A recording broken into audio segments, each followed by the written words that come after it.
Welcome to Behavioral Health Today, a podcast brought to you by the Triad Network. This podcast is designed to share trending topics occurring within the world and our communities and bring them a behavioral and mental health perspective. Welcome to Behavioral Health Today, a Triad production. I'm your host, Dr. Graham Taylor. My guest today is Steve Campbell. Steve has more than 25 years of experience working in all levels of media, community programming, and public service. Steve served as Deputy Mayor of Indianapolis for Public and Neighborhood Affairs, where he was responsible for directing various city operations in neighborhood development and outreach, media and communications, constituent services, environmental affairs, and public access to government. Currently, Steve is the Vice President of Communications for the NFL's Indianapolis Colts and an active community volunteer.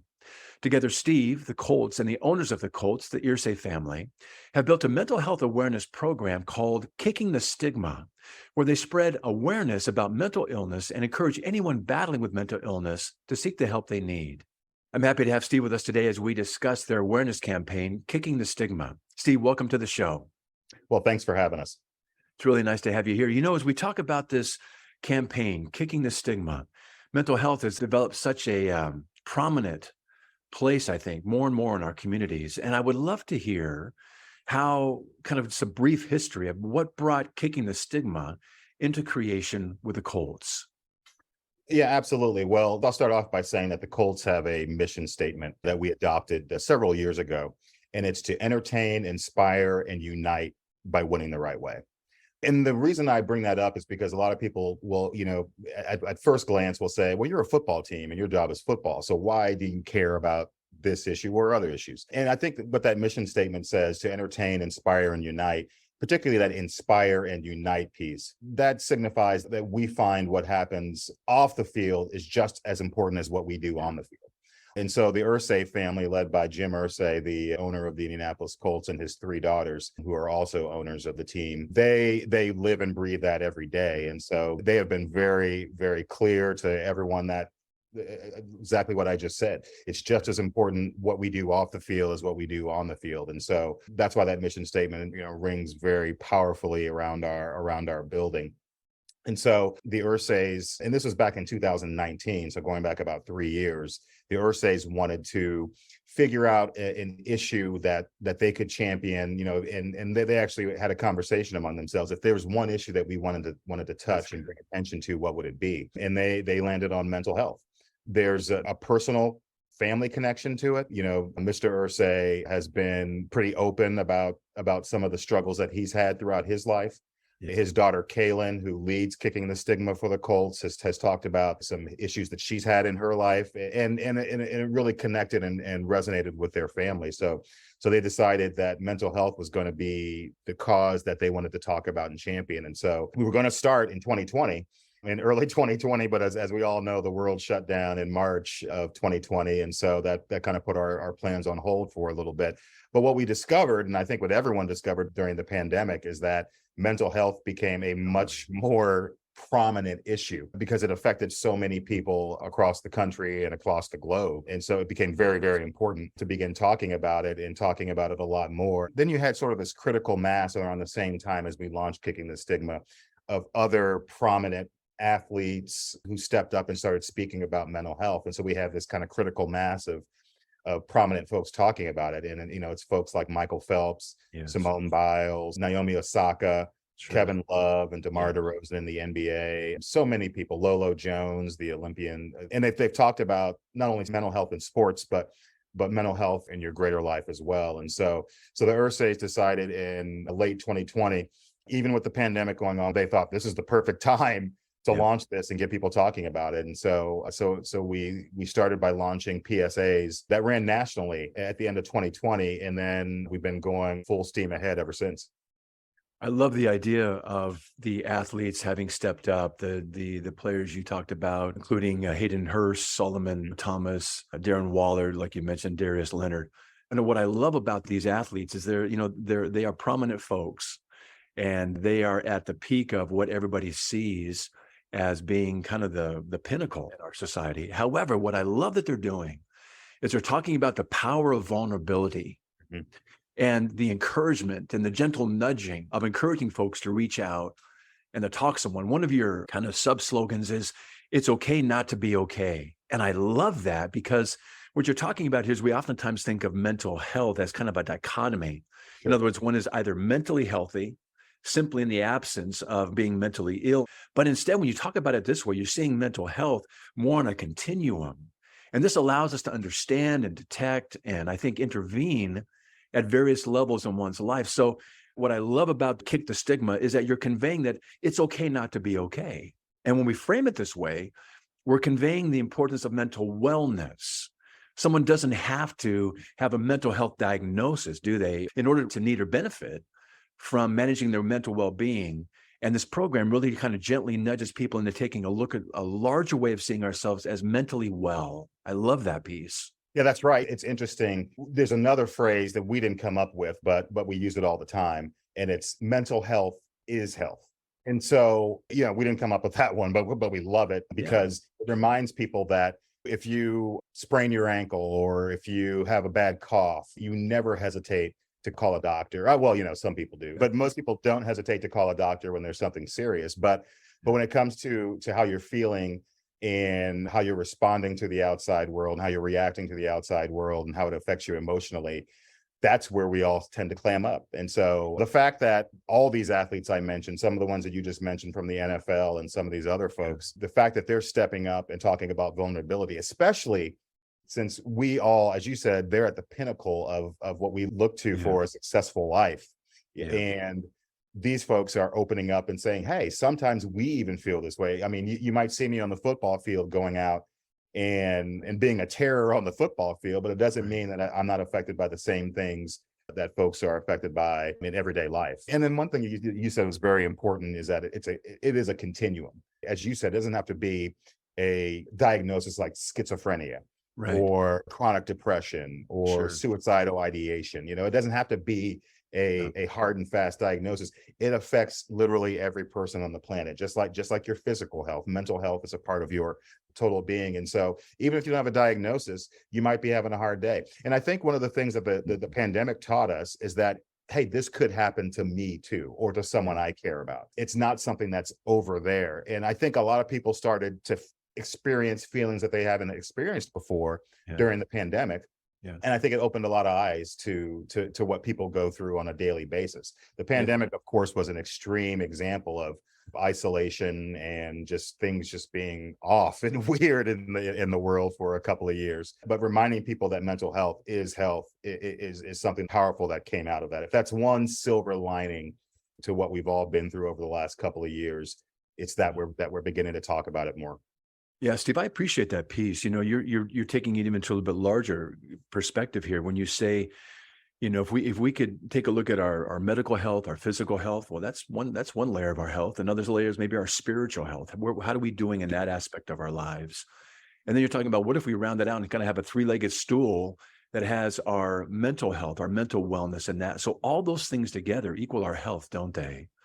And so this emphasis on kind of a wellness overall is such a nice next tier look at. And you talk about people, dealing with these things. If anything from the pandemic as a takeaway is the appreciation of our mental health and the importance of relationships, the importance of community, the importance of being able to interact and produce and contribute, all those things related to our mental wellness. We look at some of the stats today, about 33% of all college students experience significant symptoms of depression, anxiety, other mental health conditions, but only about 30% seek help. And when we talk about college athletes, we know that only about 10% seek help. And with athletes that are at the, like we're talking about the pinnacle, professional athletes, the data shows up to 35% of these elite athletes suffer from some mental health crisis. But that's just normal. Life is hard. But if we can take these opportunities to come into a program like yours or be motivated with a program like yours, boy, we can really address mental wellness at the front end, I think, in a very preventative way, which I think is super.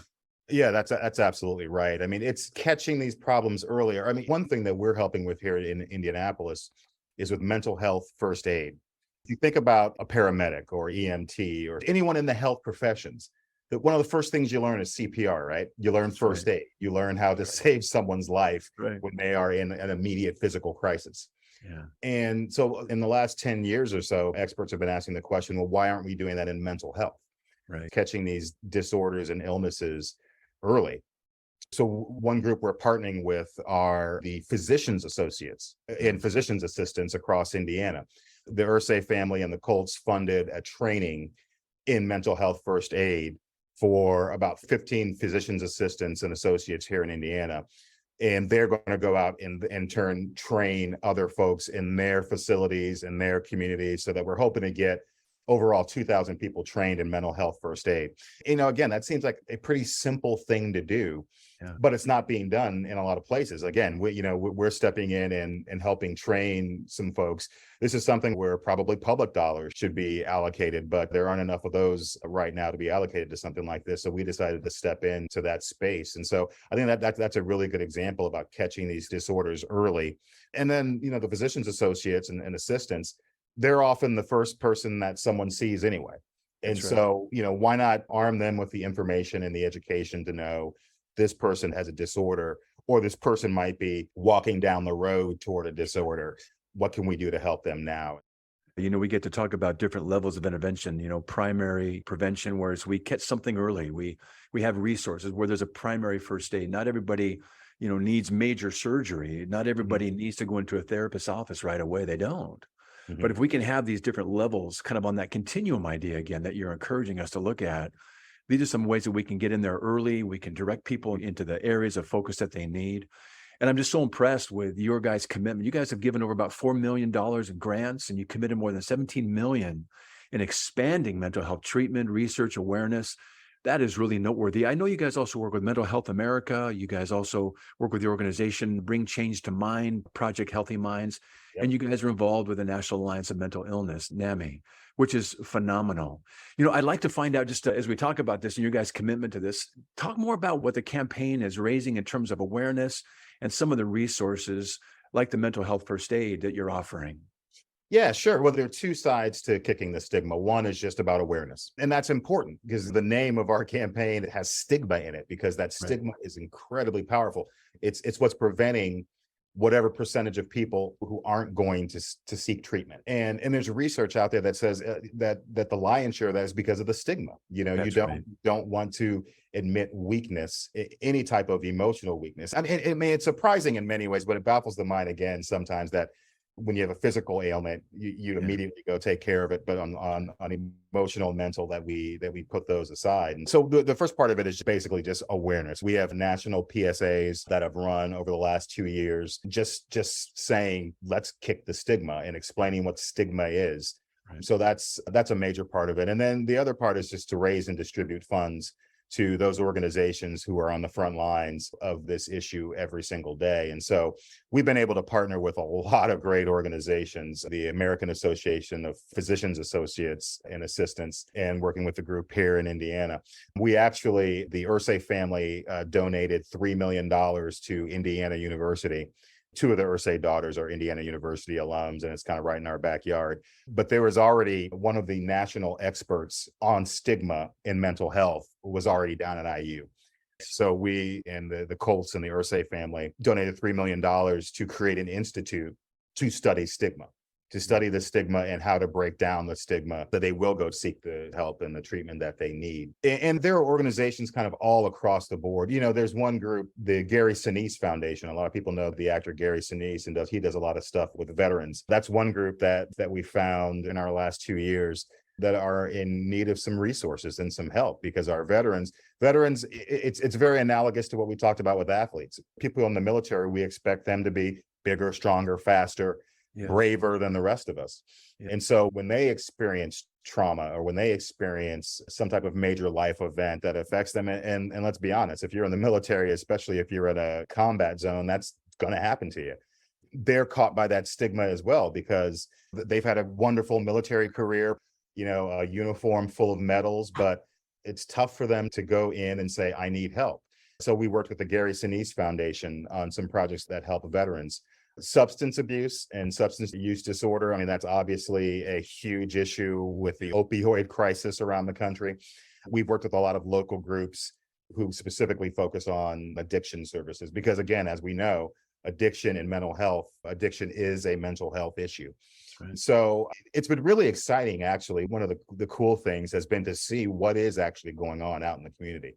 There are a lot of organizations that are already dedicated to this, but they lack the resources and the attention to make a meaningful impact on the problem. They're doing the best they can, but they just need more resources. And that's one of the reasons that the Irsay decided to start this effort and start the Kicking the Stigma action grants, because we can give money directly to those organizations who are doing all this important work. We'll be right back after word from our sponsor. Whether you're a longtime or first-time listener to Behavioral Health Today, you're probably familiar with Triad, the company that brings you this podcast. But you may not know that Triad also hosts a community for current and aspiring behavioral and mental health professionals, featuring trending content and education and career resources, all for free. If you are a behavioral or mental health professional, or you're studying to become one, join more than 80,000 people on Triad by claiming your free professional account today. Visit us at hellotriad.com/BHT. That's hellotriad.com/BHT and join the Triad community today.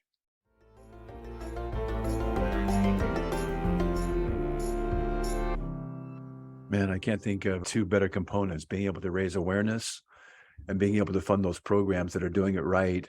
You know what I love about what you're saying here again, Steve, is we get to model what health is. And oftentimes, historically, we haven't looked at our overall health, including our mental health. And I think the stigma is a lot around, what we're conditioned and told is toughness and grit and strength. And that's to kind of take all those things and just kind of stuff them away. And yet what I love about the athletes coming out now, and again, these are folks at the pinnacle. These are folks we look up to. These are the folks that are big, strong men, very accomplished women. And not just in sports, but in other areas of life too. But, sports is kind of an easy place to see them. Mm-hmm. There are these folks coming out and saying, it's not about weakness. It's about learning the strength of vulnerability. Mm-hmm. And when they talk about it, you guys have some great videos as well. Some of the players that I mentioned earlier that are basically so open and so candid and so transparent and saying, yeah, life is hard. Mm-hmm. There's a test we can give folks, or an assessment. We call it the ACE, adverse childhood experiences that they have. Everybody has something. Everybody has something that affects our overall health. And what you're saying here is you don't have to have some big, what we might say, significant diagnosis to benefit from addressing your mental health. We get to kind of do a little mental health check-in, maybe a little first aid along the way. How am I doing in this area of my life along with my medical health? And so I love the idea of these athletes coming in and modeling so vulnerably with a tremendous amount of strength and character and saying, hey guys, this is what I've dealt with. How are you doing? And what might you want to take a look at in your life? What a great encouragement that they are. Yeah, absolutely. And again, it's all about shifting this, the word that everyone uses now is narrative. It's about shifting this Right. narrative about mental illness. It's like, again, like you said, about the point on weakness. If you sprain your ankle, running a marathon, no one's going to go, oh, he's weak. She's weak. She doesn't have the grit or the fortitude to complete this race. Well, Yeah. you would never say something like that, because it happens and it's a disorder. And that's the same thing with mental illness. It's a disorder. It's something that's often biochemical. That's right. And it's a disorder like any other. And as we all know, your mental health can control your physical health. Absolutely. So it's about changing that entire narrative. I mean, I'm going back, 50, 60, 70 years, not that I was around, but when you think about how people dealt with mental illness, first of all, we had these mass institutions. That's right. Last century and centuries before, where you just sent people because you didn't know what to do with them. That's what it was. And along the way, we realized that mass institutionalization was not the right thing to do. But then you think about in your own family, we have that, that aunt. She stays upstairs and because she's not right. I had people in my family like that, who you tiptoed around because you're like, there's something wrong with her. And so we almost quarantined them, didn't we? Yeah, absolutely. You almost quarantine them. Yeah. And as we know today, that's absolutely the wrong thing to do. Right. And so the narrative has been built over a very long period of time. So it's not going to be removed overnight, but having these conversations, I mean, that's the most important thing you can do. And again, the people who are having these conversations are especially important to this cause as well. Really agreed. Talk about Steve, if you would, the success of this campaign and the feedback you're receiving from people that are part of it, receiving services from, or motivated by, what are you hearing? So the Irsays have been, the Colts have been in Indianapolis now next year for 40 seasons. And the Irsays have given millions of dollars, millions upon millions upon millions of dollars to lots of different efforts over the last 40 years. But they have said that each of them has told me that as long as they've been involved with the Colts and with the NFL, this initiative has had more positive response than anything that they've ever done to date. And that includes we won a Super Bowl title, in 2007. But they said that this has resonated with more people than anything that they've ever done before.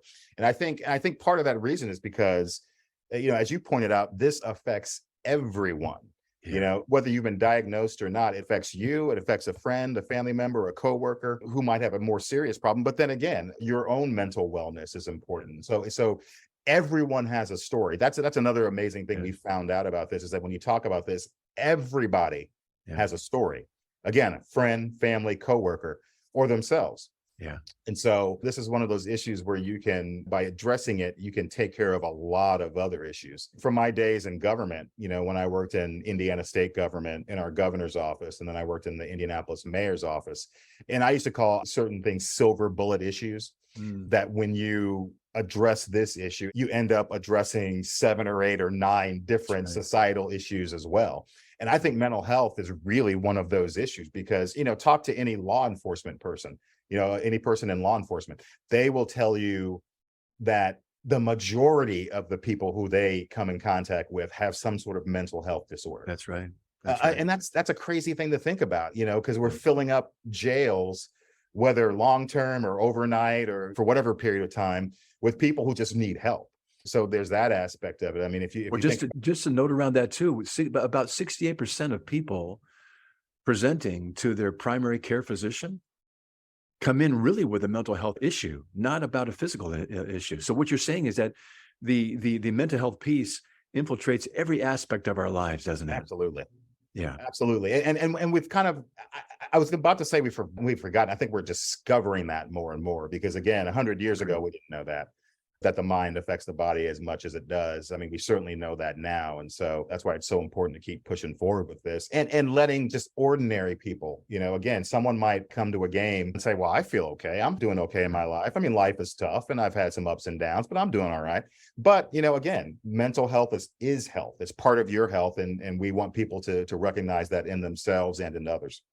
With your involvement in this program and the success you're describing right now, is there kind of a hallmark story of kind of one case that kind of stands out to you personally that you heard about, that's kind of you hang on to and you're proud of? I wouldn't say there's one story in particular, but the same story that's been told kind of over and over again. Okay.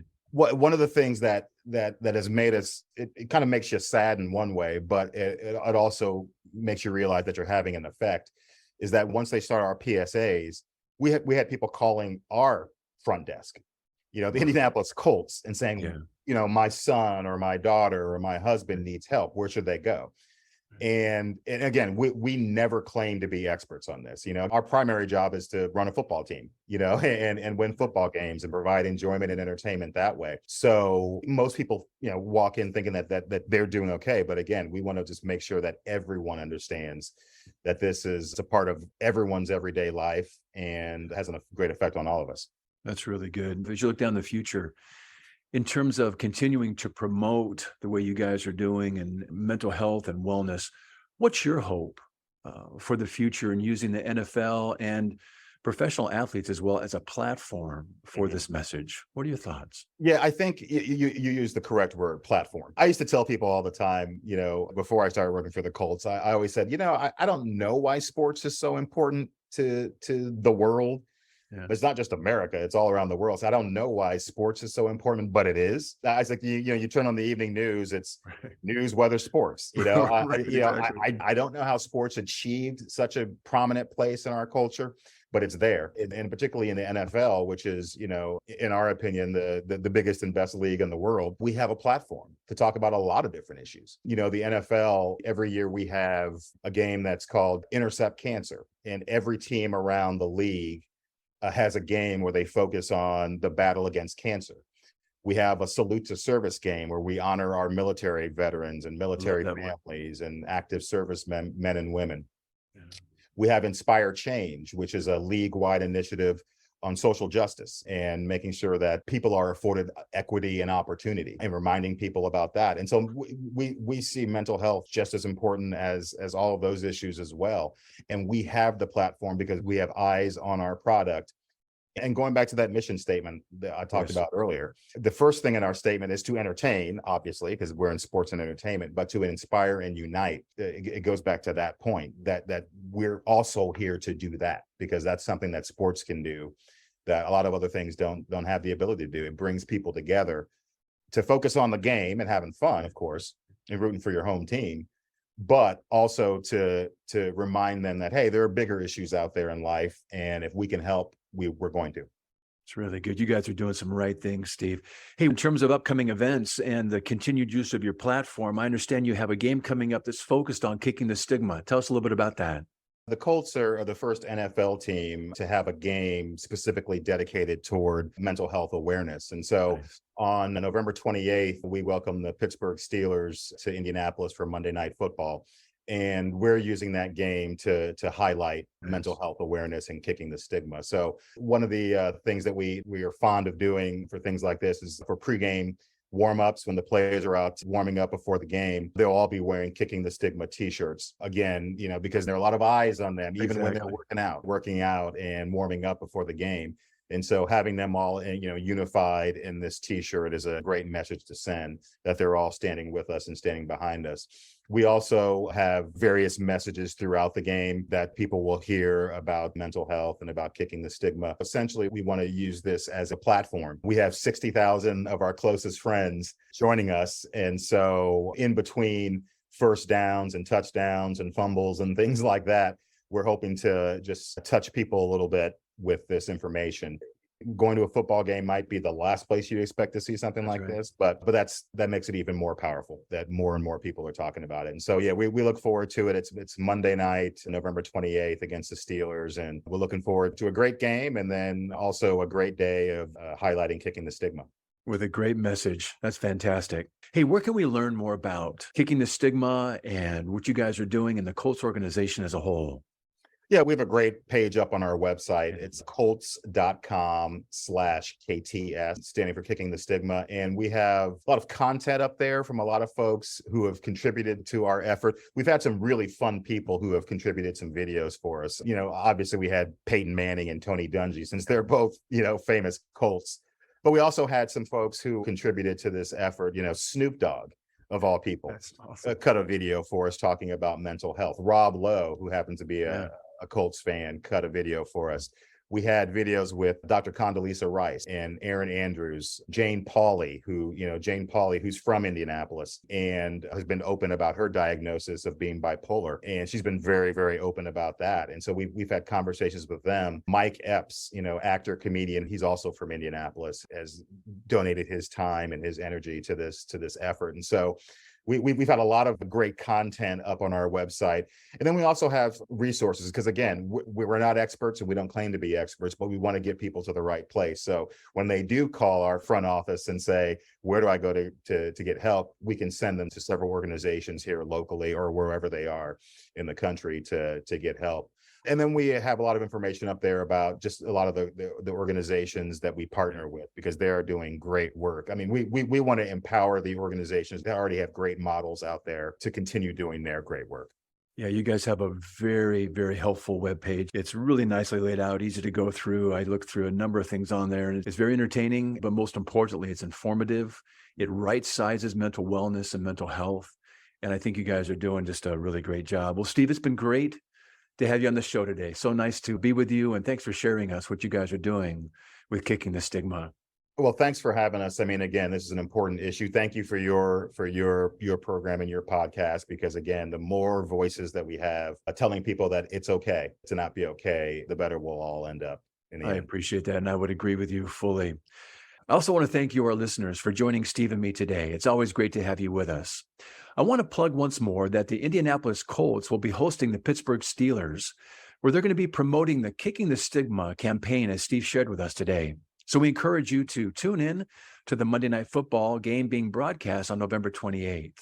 You can also find this episode and its resources and all of our other podcasts found on our webpage at triadhq.com/BHT. So go check out our webpage, triadhq.com/BHT, and explore our archive of podcasts and resource materials. Thanks again for being with us on the show, and we'll look forward to having you back with us next time on Behavioral Health Today. We appreciate all the support from our community, and if you like our show, one of the best ways you can support it is by giving us a 5-star rating and leaving a review. Behavioral Health Today is a podcast part of the Triad Network, all rights reserved.